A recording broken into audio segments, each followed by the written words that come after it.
I just love the fact that you emphasize your experience and what you did describe is in fact dysmorphia. Oh, I just got diagnosed, child. I ain't never got diagnosed.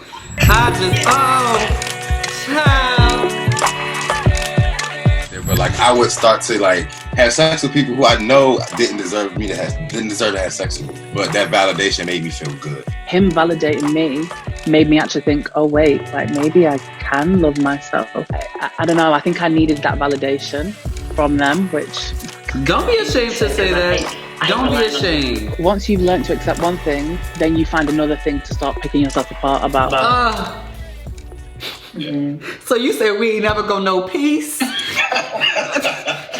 Okay, testing. Just seeing what it looks like really quick before we get started. Because when we get started, child, we getting started. What's up? It's your boy Tarek Ali and welcome back to your boy's channel. How you doing? How you feeling? How's your morning going? Mine is going better. I was feeling nervous earlier because, I don't know, this video might be a lot for me. Today, we're talking about body dysmorphia again. Yes, I know I talk about it like once a year on my channel, but that's because it's a little hard for me, but it's easier when you talk to other people about it and when you connect with other people about it because one, we're not the only ones going through it, but there are other people with different experiences. And I think it's important to share those experiences because they can be empowering for so many different people. Yes, I am thinking about how my body looks right now in this shirt, but we're gonna talk about that. I'm trying my best not to pull my shirt so you can't see my chest and my belly bulging through. But anyways, I wanna talk about that. Today, I'm gonna be having a conversation with the people in the background. These are not just random people, okay? We're gonna be having this conversation today with one of my best friend, Aalim. Dr. Jess, who is a psychiatrist, and Emma Hill, who is also a content creator who talks about body positivity and self-love. They're gonna introduce themselves, but I just wanted to intro the video and say thank you for being here. And I'm excited and nervous, but for now, I have them waiting, so I'm just gonna go over there, make my drink. Y'all know we drinking wine, okay? So I can go ahead and do that and we'll get started. Let's go. I did do everybody's intros right. I ain't just say anything. Oof. No, he's right. Okay, good. Okay, so y'all already know, I'm making a glass of wine. Is anybody else drinking? No, I'm the only one drinking. Just water. Yeah, okay. Water for me too. I know that's right. I should drink water, you know? But the one thing about it, this Pinot is gonna make me feel better about my life. Dr. Jess is on the call. Dr. Jess is a psychiatrist. Okay, and I just said that in front of Dr. Jess. Look, don't be embarrassed. I thought it was really important to include a psychiatrist in this conversation because yes, we can talk about our experience all day long, but I think it's very important for a lot of people. Sometimes our stories are so much to put on other people or other friends. And I really just want to encourage more people to go talk to a professional about these things that they're going through. And Dr. Jess feels like a friend. She feels like somebody you can be open with. And I think it's really important to have that kind of representation. So thank you, Dr. Jess, for being here.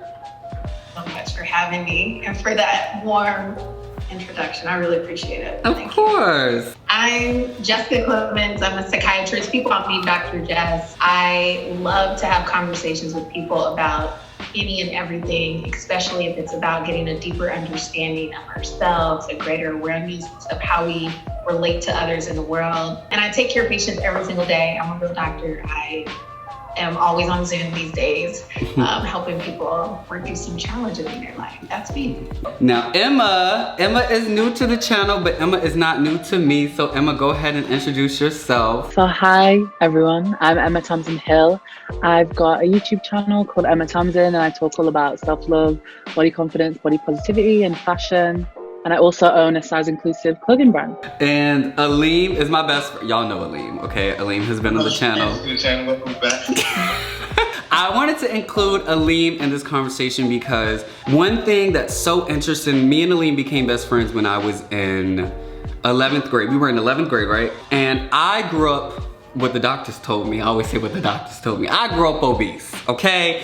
And I always struggled with my weight. And so I, growing up, always thought that, you know, we were the only ones that really suffered from body dysmorphia. Like, either you're big now or you used to be big. Like, those are the people that usually suffer from this. And Aalim being my best friend, he had the total opposite experience, yet he was like, I don't want to throw you under the bus, y'all. That's one thing about it. I'll throw you under the bus.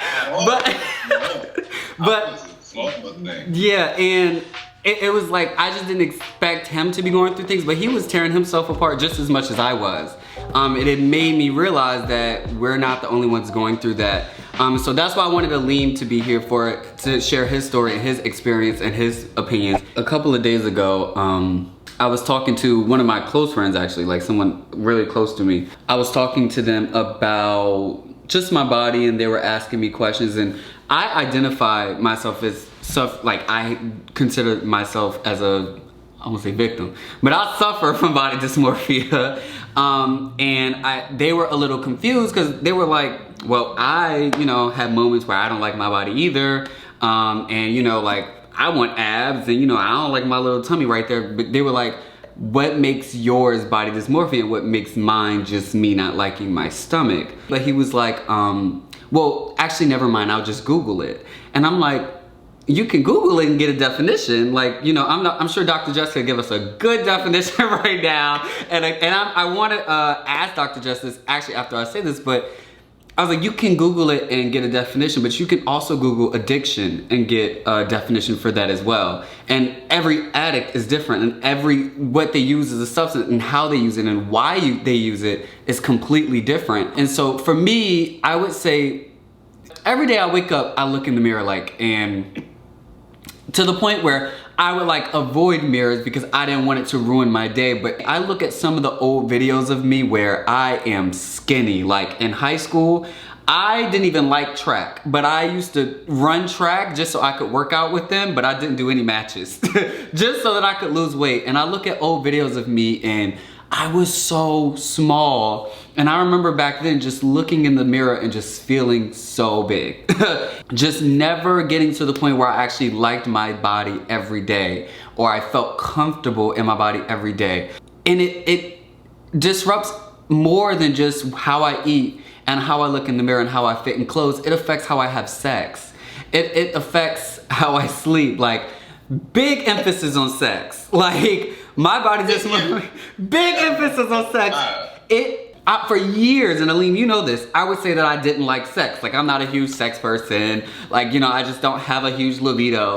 But the truth of the matter was that I was too busy thinking about my body the entire time. Listen, first of all, I love that you emphasized that anyone can Google a definition. And I think that's important for people to understand, because Googling a definition is one thing, but living it and understanding it is a different thing. And so I'm going to give the definition, but I want to give you, your flowers now, because I think that's an important emphasis that you made during the conversation, because I try to do that in office when people come in and they're getting stuck on a diagnosis. I'm like, what are we dealing with? What are we looking at? Not worry about the diagnosis, right? Because that can start to put labels on us. One of the things that you did say about dysmorphia that I think we should really kind of talk about is it affects the way people live and it affects their everyday functioning. So avoiding mirrors, avoiding intimacy, not being able to really feel comfortable even once you've made those adjustments, right? You've lost the weight that you felt like would have helped you. When you lose the weight, you're still obsessing over the same parts of your body. That's really what the dysmorphia is. It's an inability to really kind of get comfortable with the parts of your body that you might in your mind be thinking when you share with us your experience. But I think the other piece that we are talking about is sort of this negative body image that I think affects a lot of people, right? There's some studies that even show it begins even as early as second grade. About 40 or 50% of second graders can name one part of their body that they don't like.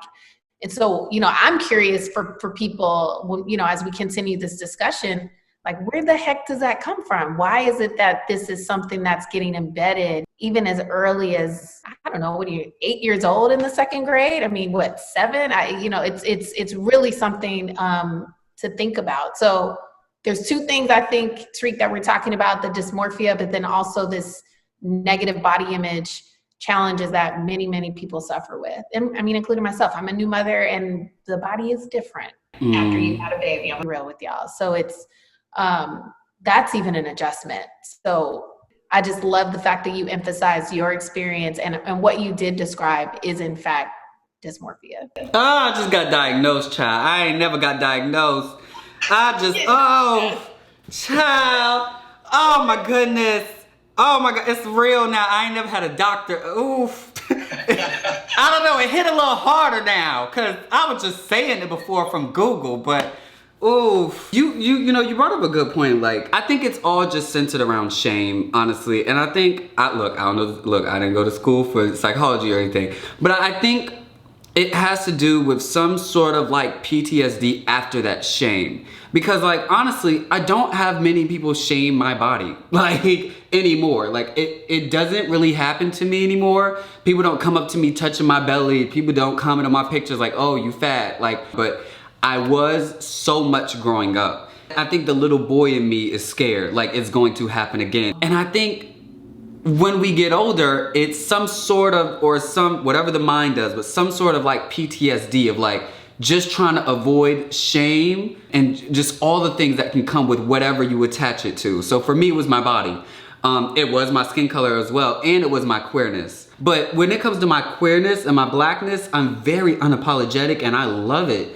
But with my body, that's why I'm like, does this ever go away? Because how was I able to accept my blackness in such a racist environment and my queerness, but my body is like, it's never ending. Can I challenge that? I wonder that last piece, you're making me think about the difference. I wonder, like, our bodies feel like something we can control, you know, right? I think that sometimes we think that if I work out, I know that my body can look a different way. If I eat a certain food, like when Liam was talking about eating more and, you know, to try to gain weight, that might be something I can control.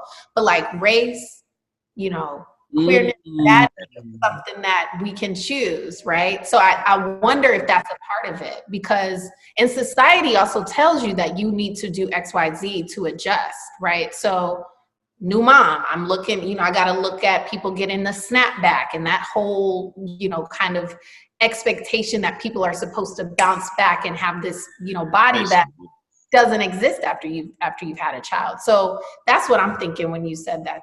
Yeah, because that was a word, because when you think about it, that was a word, because when you think about it, all of the homophobes that usually shame us for our gayness, even after years of it, is because they think it's a choice. They think it's something that you can fix. And I think because we're taught, like, you know, your body, if you just eat better, if you just work out, then you'll love your body. But the love for your body is really not even attached to how it looks. Like, it just is loving it because it's yours. Ooh, we onto something. But I don't, it's hard. I just don't know where to go, because I don't see my blackness as an option, because it ain't. It ain't. Look, it's not really an option. I could bleach my skin all day. I'm still going to be black. That's a part of my DNA. Gayness, that is a part of my DNA, girl. You can take me, look, you can do what you want to do. It ain't going to happen. But it ain't changing over here.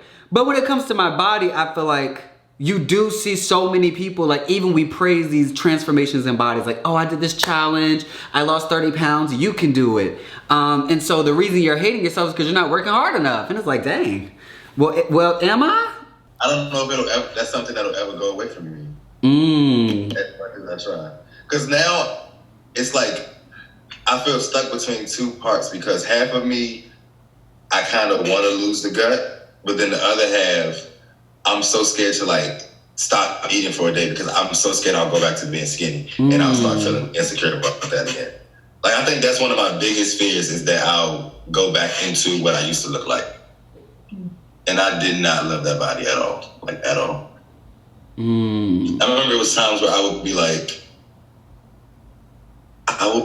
afraid to take my shirt off, because I didn't want anybody to see my bird chest or see how small my arms were. I am what you would call a plus size woman, a bigger girl. I've always grown up being big. Like, I've never been smaller. I've always grown up being big. My family's big, all that kind of stuff. And when I was growing up, I had a lot of insecurities, a lot of body image issues. I always just used to think, like you said, I thought, okay, if I was skinny, if I lost weight, then I'll be happy. And I would tell myself, oh, I can't do certain things because or I can do that when I lose weight or when I'm skinny. And it was kind of something that held me back for a really long time. And it was something that played into my everyday life. And I think a lot of people, if you are bigger in general, I had a lot of issues around food and eating. I didn't have like an eating disorder. I had disordered eating and a lot of shame and guilt around food and that kind of stuff. Growing up as a teenager, I think everyone has insecurities, and I never grew up with anyone that looked like me, like in size. So all my friends were slimmer. So it was always difficult to try and kind of see myself in them, or I felt excluded out of a lot of things. Like I was really interested in fashion, but I felt excluded from fashion because I could never fit in anything. And this kind of continued. I did like crash diets. I did like crazy things, like a lot of different diets. And I used to be on like meal suppressants to like lose weight because I was just so desperate to lose weight. Like I would take my money from my student loan and pay this woman to give me meal suppressing like milkshakes and stuff like that. That's how desperate I was to lose weight. Then when I was like 21, I'm 24 now. When I was 21, I think I just kind of, I saw more people online that kind of looked like me. I think like one of the main people was Ashley Graham in the beginning. And I was like, oh my God, like this girl actually looks like me and she like loves herself. And that to me was like radical, like someone who was bigger, loving themselves and being proud of who they are. And then I just kind of went down this rabbit hole of like self-love and finding people who are body confident, who look like me. And that really helped to change my mindset and especially my relationship towards my body. Growing up, it was always like, so I was very skinny growing up. I was always a skinny guy. And it didn't start to bother me until like around sophomore year of high school, like when I started to, grow up like around 16 or whatever.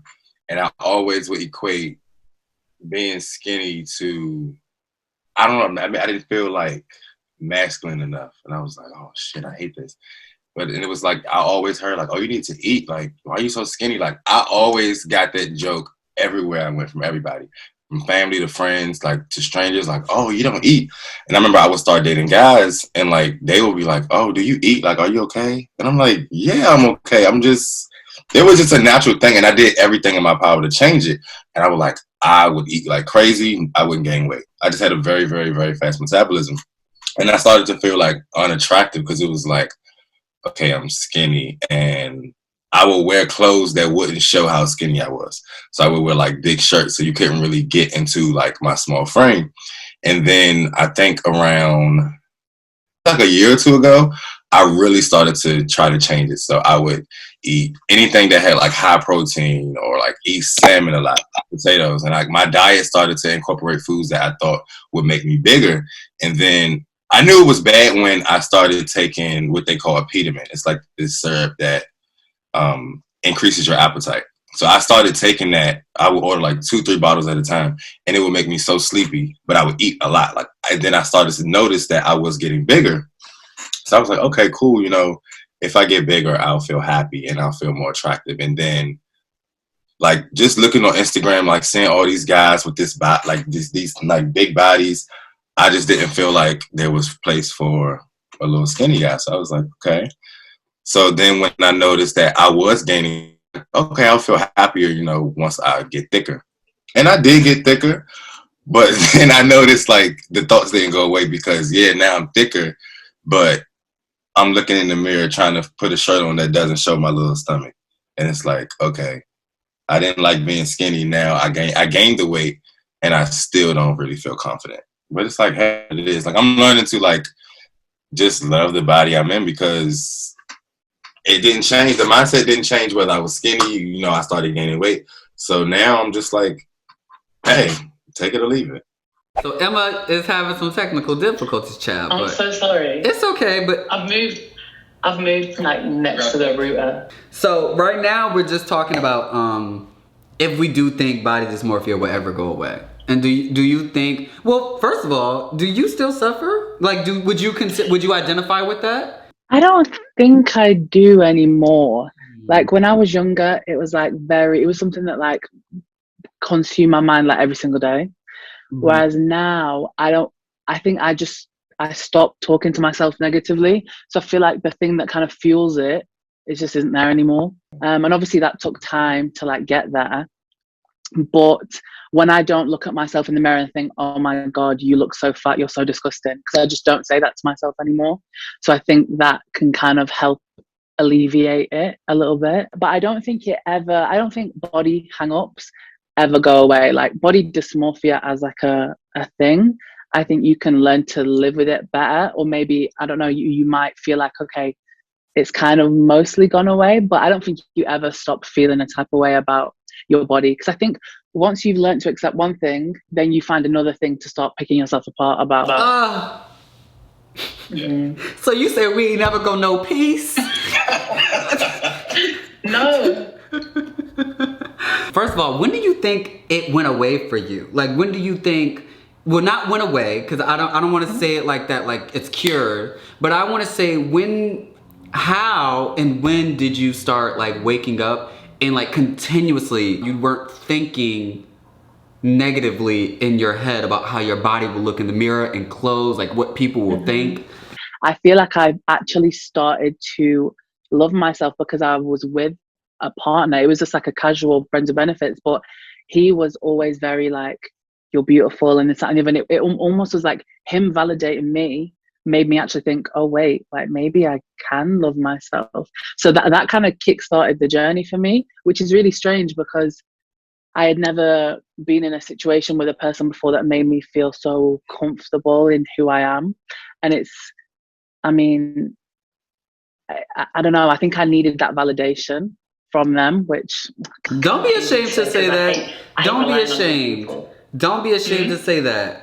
I think, and Dr. Just, I know you can speak on this, and I know a lot of times quotes, Instagram, Twitter, viral tweets, don't look for other people for validation, but the truth of the matter is we're human, and I think it's okay to need validation sometimes. It becomes a problem when you need it for everything in life, but I don't find that shameful at all. Like, our parents validated us so much when we were little, and there are other people, and we needed their love. So that's what I think. But Dr. Just, what you think, child? I don't know. Are on point, Tuh-reek. That's what I think. Absolutely. Frankly, that's what I do in office. If I'm working with someone in a therapy session and they're explaining their lived experience, a part of it is validating that experience by witnessing, but by also drawing attention to things that sometimes they don't see, right? Because of the negative self-talk that Emma keeps sort of reminding us of. So think of it two ways, right? You have people who tear you down, and then that sort of leaves a groove in your mind, that you're not good enough, you're not worthy. So you got to make the time to also have that community that says, oh, you are bad. Like, look at you, you look good. Like, what are you talking about? So that you can have a groove in your mind that tells you, that validates what you already know. Our minds really are shaped by our experiences. So if we're surrounded by people that are tearing us down, it's gonna, those voices are gonna stay in our minds, and we're just gonna use it to tear ourselves down. So you got to find people to do that, remind you that you look good, not because you need them to tell you that, but because you need to also have that experience so that you can remember it. Come on, Dr. J. You sure you're a psychiatrist? You say that it's giving preacher. Because like I felt like I was in a really good place with it. So what you're saying, Tuh-reek, about like me waking up and like actually feeling like not beating myself up anymore. I think like I went on this quite like radical journey where it all happened quite quick, and I was like really pushing myself out of my comfort zone. And then, it's like you gas yourself up, you get like, oh my God, like I am amazing in this, that, and the other. So I think it happened quite quick. But on the flip side, I felt like I built myself up like really high, and then I ended up being in a relationship that turned out being emotionally abusive. And after that relationship ended, I was like ground, like zero at the bottom. And I feel like it's like I had to build that back up again, which was strange, because it's like, oh, I thought I knew everything about like loving myself, and I know everything about self-acceptance. And it's like, no, I was just like the tip of the iceberg. And it's like it takes a long time, and I feel like it is like a lifelong journey, and that shouldn't feel like daunting. It's more like a learning who you are. I think a lot of times people think that you hit a checkpoint and you check it off your checklist, and now it's the next thing. That I believe a lot of these things, especially the ones that like bother you every single day, that's something it sounds stressful, but you gotta work on that for the rest of your life. That ain't something you just you locked it, you good, you stored away. And it can seem exhausting, but that's really what makes life living. Like, we're all trying our best and we all are working on different things. But I want to know, Emma, well, I don't want to know. I want to give you a big clap, because without getting too into your relationship, for you to say that it was emotionally abusive, and you were able to get out of that. Well, maybe I should ask, did you attribute, I'm not sure how it was emotionally abusive, and I'm not asking you to share anything you don't feel comfortable, but did you invalidate the validation he gave to you because of how toxic he was? Does that make sense? Like, after the relationship where you kind of like, well, he was emotionally abusive, he was toxic, and maybe everything he was telling me was toxic as well. Like, that wasn't real. Or did you keep what he did give to you, which was that love and affirmation of your body after that? Yeah. That's a really good question. And I feel like, you know what? I actually didn't do that. I didn't think, oh, everything he told me was a lie. But what the relationship did do to me was, because there was a lot of gaslighting in the relationship, it made me completely lose all trust with myself. So when it kind of manifested in a way of like, I just didn't trust anything that I said anymore. So it's like I could look in the mirror and be like, oh, you're beautiful. But then I'd be like, but am I? Because I'd like lost this sense of self and like this trust with myself. So it was more like a battle with my own self instead of a battle with, oh, were his words true or not? It was like I feel like I just became like quite of a shell of a person. Wow. But I'm in therapy for that now. So. She said, I'm working on it. But Dr. Jess, I have a question about that. Like, what does that say about us? Those people that provide so much to our lives, that sometimes feel like they provide the key to a lock that we've been trying to like get a hold of or unlock for so long. Like, they are saying the right things. They're making us feel comfortable during sex. They're making us feel good outside. Like, what does that say about us getting that key from other people? Like, is that dangerous? We can think of it a couple of ways. You know, I think if we are giving ourselves completely, or giving that power completely over to someone else, to the point that we are unable to find our way, right? To be able to recognize the signs and even accept when it's time to get away. If it's someone who's harming us, that is dangerous. But I think it's a human experience, because like you said, Tuh-reek, our earliest memories are shaped, our experiences shape who we are, and it starts very early. So when we leave our homes and we look for romantic partners, I mean, that's still going to happen. You're still going to ultimately look for someone to validate you, to love you, to kind of, you know, be things for you that sometimes you can't be for yourself. So I think what you asked is really interesting, because on the one hand, yeah, it can be dangerous, but then on the other hand, it can be the thing that helps you, you know, to feel confident to pursue, you know, a dream that you've had, especially if it's been on your mind, and it's a slippery slope. But I think if you are aligning yourself with someone who fills you with more positive, uplifting things than harming you, and they shouldn't harm you at all, but you know, I think that's a good sign that that relationship is a healthy one. And it's okay to accept that they do have a bit of the keys, if that makes sense. Yeah. I just want to make sure that when somebody give me the key, it's mine. They ain't gonna take it back. That's it.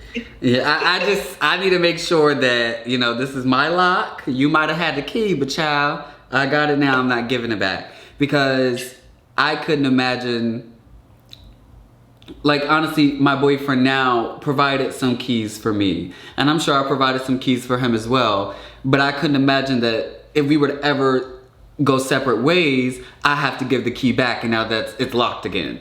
And now I'm back where I was before, and in my head, it's even worse than before because he was the reason. And now that he's gone, I feel like I'm never gonna unlock it again. And that can be very damaging, because then you stop even looking for keys, because a lot of times it's not just one key. You got a key to your apartment, and so does the leasing manager, so does the custodian. There's many different keys. You know, one thing about me, I'm good with analogies, okay? And they just be coming, I don't know. But that's what, you know, I just want to make sure, because I feel like if somebody does leave, we think that was the only key. And so we just leave that thing locked, and we're hurt for the rest of our lives. And that happens. It does. it's interesting, like, being a part of this conversation, because I feel like when I first started to deal with my dysmorphia, I never felt comfortable talking about it, because I kind of felt it was like, okay, you always heard about, you know, bigger people feeling insecure about their size and wanting to be smaller. So here I was smaller trying to be bigger, so I always felt ashamed to talk about it. It's like, you have what people want, so why would you even feel comfortable opening your mouth saying you want to be bigger? I remember, like, when I would tell you, you would be like, oh, I want to be smaller, I want to be smaller. And like, we were opposite, and I was like, well, I want to be bigger. And like, every person I encounter, I never felt comfortable sharing that with them. And I notice now, like, now that I kind of started to gain the weight, my friends who are skinny, they don't feel comfortable either. So it's like, they feel comfortable talking to me because it's like, you know, we kind of shared that experience, but they don't feel comfortable saying that out loud. And I remember I tweeted once, I said, are you guys ready to admit that skinny shaming is a thing? And I got dragged. They were like, how the hell are you gonna say skinny shaming is a thing? Like, nobody wants to talk about being skinny. I'm like, it's real, because we go through that. Like, and I kind of had to question myself, like, okay, should I delete this tweet because I'm not trigger anybody or make anybody feel uncomfortable? But that's something I felt like I was struggling with, like, in the dark. I didn't feel comfortable bringing that to the light. So it's interesting, like, being a part of this conversation, you know, having respect to speak about this. I think a lot of people that were attacking you, you didn't say that skinny people had it harder. You didn't, like, try to invalidate someone who was bigger and with their experience saying, well, I'm skinny and I go through this. You weren't doing that. You were speaking on your own experience. And I think in the process, a lot of people were projecting and triggered because they like your body and they like what you have. And they see how much privilege you could get from that. Even though you do struggle with how you look and how you feel about yourself, the truth of the matter is you have privileges that are given to you from society, which is not your fault. But I think a lot of them were projecting that anger onto you. And I can validate their anger. I can. Like, I understand you weren't making yours worse or silencing someone else's experiences. I think other people were just triggered. That's my opinion. I definitely acknowledge, like, the privilege of that. Definitely acknowledge the privilege. I think that's kind of crazy because it 100% is a thing. And I think a lot of bigger people, when they are like, oh my God, but like, they kind of would see someone that's slimmer as like their goal body or whatever, their body goals. And I think one thing that I realized growing up was because I was around a lot of slim people, I never had friends that were my size, and all of them had body image issues. And I was like, hold on. And I noticed this from when I was like 10 years old, because one of my best friends used to say things about her body, and in my eyes, she had like the perfect body because she was skinny. But at a young age, I kind of realized, oh, but I'm big and I'm insecure, but she's smaller and she's also insecure. So it was one of them things that I realized, like, everyone, no matter your size, no matter what you look like, has insecurities. So just because you will look at someone and think, oh, but I wish I looked like them, doesn't make the issues that they have with their own body, it doesn't invalidate them, because that person is still going through that and is still having those issues with themselves. Before we go, I do want to talk about body dysmorphia beyond food and exercise and health.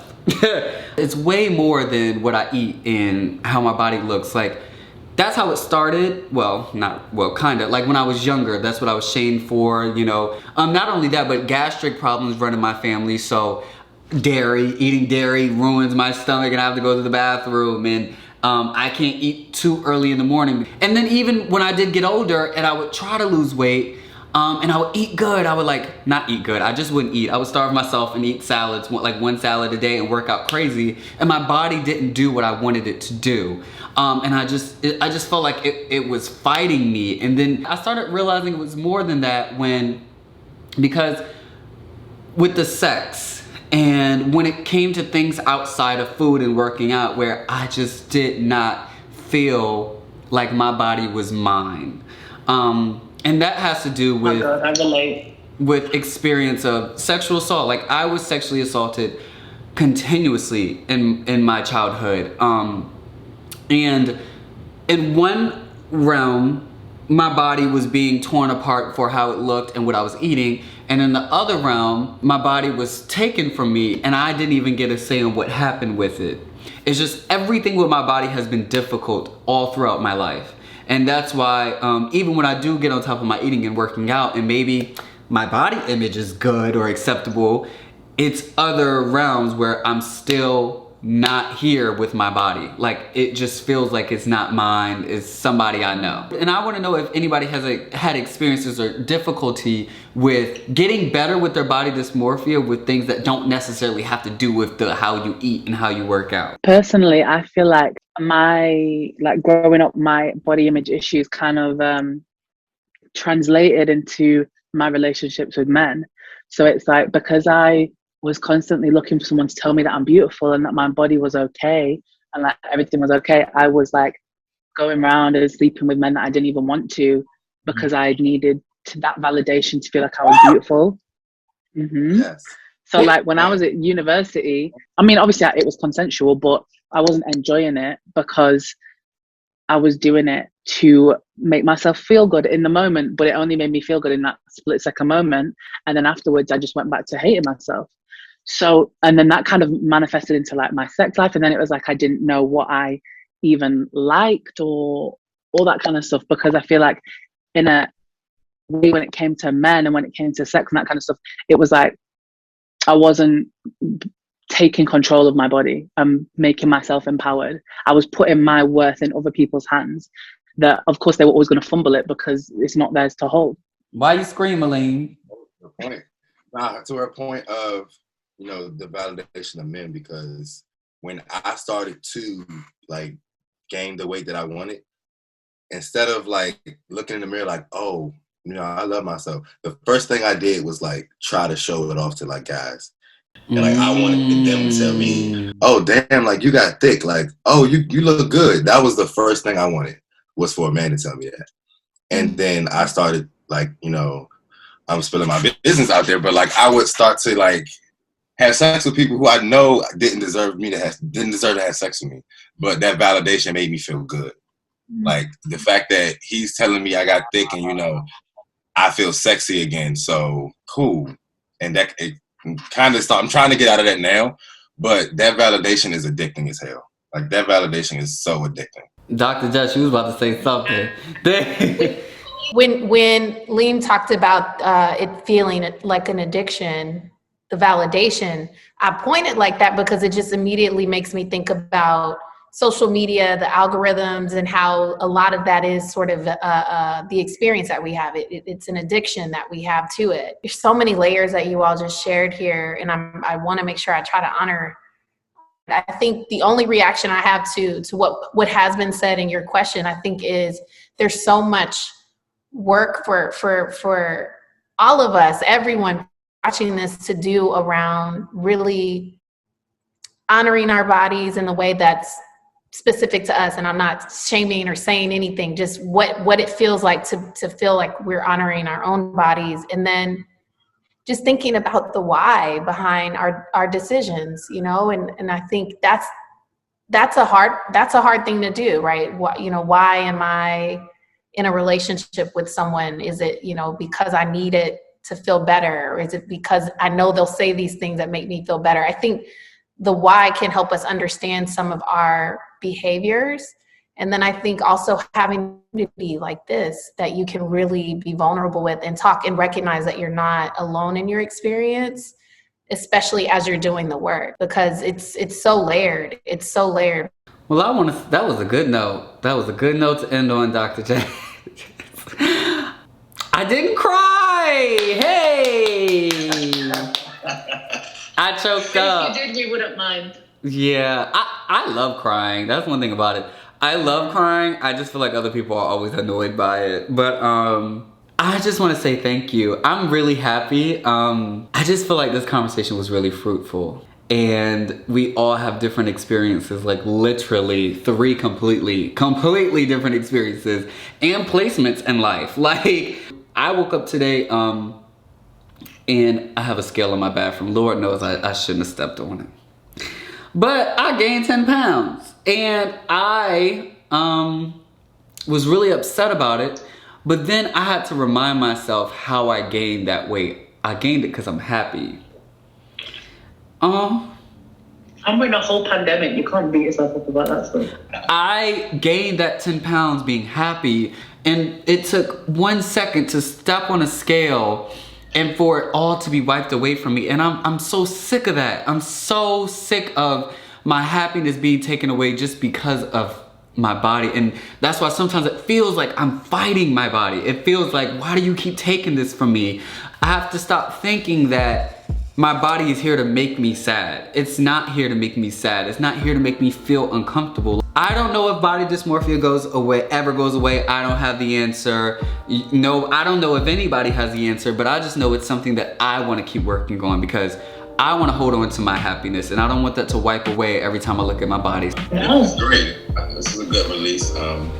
Thank you, Jess, for your knowledge. Thank you, Emma, for your transparency. Like, you being transparent and sharing your story really resonated with me in certain parts, and I appreciate you for that.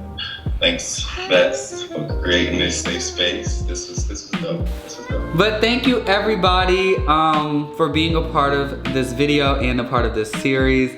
My name is Tuh-reek Ali. Make sure you like, comment, and subscribe. It's the end of the video, child. But still, if you ain't did it already, you might as well just go ahead and do it. But yes, everybody have a great day. Compliment yourself, be nice to yourself, love yourself, and I will see you on the next episode of this series.